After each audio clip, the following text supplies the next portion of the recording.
Oi pessoal, tudo bem? Meu nome é Luana e eu vou estar dando continuidade no estudo a respeito dos ciclos biogeoquímicos.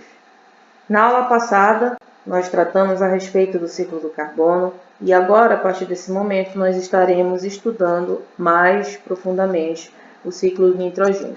O nitrogênio ele tem características bem relevantes. Primeiro, é que ele é presente na atmosfera, na sua forma gasosa, como gás nitrogênio. Ele é um nutriente limitante em ambientes aquáticos e terrestres. Por essa sua característica, ele é amplamente utilizado junto com o fósforo na indústria de fertilizantes, auxiliando no crescimento de plantas, no cultivo de plantas cereais que são importantes para o abastecimento humano. E por essa característica, por essa utilização dos fertilizantes, consequentemente há o escoamento destes pelo ambiente e eles vão parar, no caso, ou eles irão infiltrar no solo, ou então eles irão parar nos ambientes aquáticos, e isso pode resultar no crescimento exacerbado das algas e, consequentemente, resultar na eutrofização dos ambientes aquáticos. Ele é um componente principal de importantes classes de moléculas orgânicas, como as proteínas e os ácidos graxos, e nós encontramos o nitrogênio em diferentes espécies: nitrato, dióxido de nitrogênio, nitrito, óxido nitroso, óxido nítrico, gás nitrogênio, amônia, amônio, a amina orgânica. E também o nitrogênio ele pode ser encontrado em diversos reservatórios. O principal é, como eu mencionei, a atmosfera, na sua forma gasosa. No ambiente terrestre ele é presente no solo e na litosfera também ele está presente principalmente nas rochas vulcânicas. Bom, e resumidamente, os processos envolvidos no ciclo do nitrogênio são a amonificação, fixação, desnitrificação, nitrificação e agora nós adentraremos mais explicando a respeito de cada um desses processos. Pessoal, a fixação ela seria o processo da conversão do gás nitrogênio em compostos de nitrogênio, nas diferentes espécies que nós até vimos ainda agora.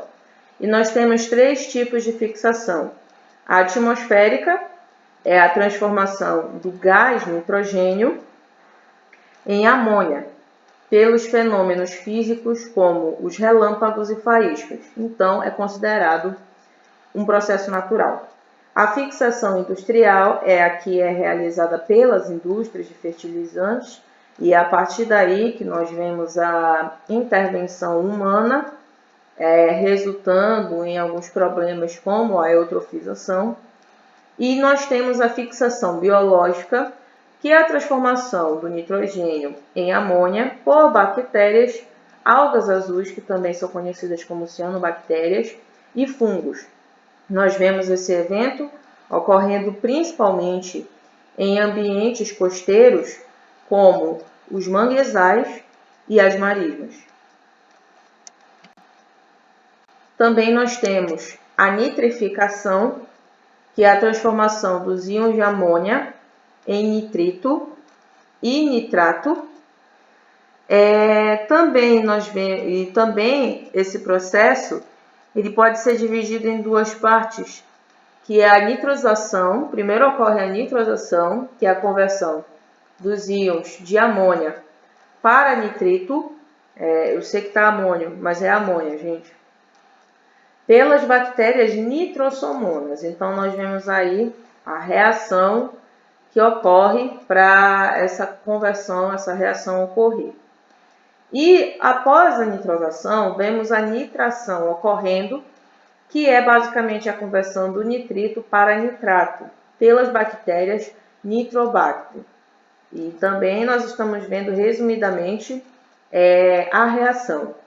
E esses nomes, nitrosação e nitração, como podemos perceber, são derivados do nome das bactérias que realizam cada um desses processos.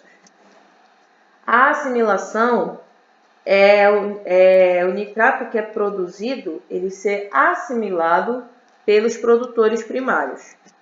A amonificação é a transformação das excretas nitrogenadas em amônio por bactérias e organismos decompositores. Então, todos os organismos excretam, seja em forma de urina, seja em forma de fezes, falo principalmente dos animais, e com isso as suas excretas são posteriormente transformadas em amônio. Também vemos a desnitrificação, que é a transformação do amônio, que é produzido nesse processo, para gás nitrogênio, devolvendo esse nitrogênio para a atmosfera, consequentemente. Bom, pessoal, então aqui nós vemos a representação do ciclo do nitrogênio. Então, percebemos que a fonte principal desse ciclo é a atmosfera. E diferente, por exemplo, dos outros ciclos e tudo mais, né? Como, por exemplo, até o ciclo do carbono. E aí vemos também a fixação industrial, que aí, consequentemente, gera os fertilizantes nitrogenados, que vão para as plantas. As plantas logo servem de alimento para os animais. Também nós vemos isso ocorrer tanto nos ambientes domésticos, né, de criação de animais, como também nos ambientes silvestres, no caso, nos animais silvestres. E aí nós vemos também a fixação atmosférica e sendo as plantas assimilando esse nitrogênio produzido na fixação atmosférica. Então, de qualquer forma, a gente vê o nitrogênio ele presente em todos os compartimentos da vida e tudo mais, e, consequentemente, sempre a desnitrificação sendo o processo de devolução deste nitrogênio, utilizado em diferentes funções, ele ser devolvido para a sua fonte principal, que é a atmosfera. E vamos falar um pouquinho mais a respeito dos impactos antropogênicos. Muito é falado a respeito da eutrofização, porém nós temos outros impactos antropogênicos que estão envolvidos no ciclo do nitrogênio. Então, por exemplo, a chuva ácida. Ela é principalmente mencionada quando levamos em consideração o enxofre. Entretanto, o nitrogênio ele tem, né, como espécie também, o óxido nitroso, que é um gás de efeito estufa. Então, lembrem que a desnitrificação é o fato de devolver o nitrogênio para a atmosfera. E sendo que, além do gás nitrogênio, nós temos o óxido nítrico também sendo produzido. E quando ele se combina com o oxigênio, ele consequentemente forma a chuva ácida e tudo mais, causando afetando os organismos, estruturas arquitetônicas, no caso, sendo um prejuízo muito grande, não somente para o ambiente natural, mas também para os ambientes urbanos.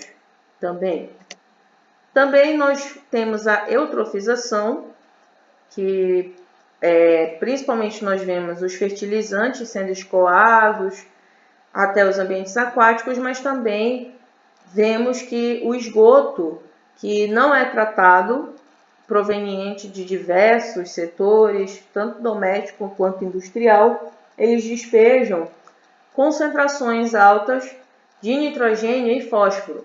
As algas elas necessitam normalmente desses nutrientes. O problema é quando há um excesso destes na coluna d'água, porque ocorre uma multiplicação excessiva dessas algas.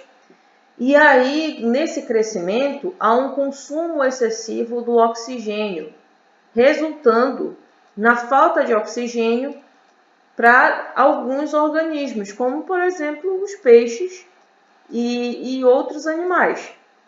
E talvez se pense, mas se tem alga em excesso, pode haver uma maior captura do gás carbônico e tudo mais, para o processo de fotossíntese, e assim vai. Entretanto, ao mesmo tempo que tem essa captura do carbono, nós temos a produção de um gás estufa nesse processo, que é o óxido nitroso. E ele também é um gás estufa.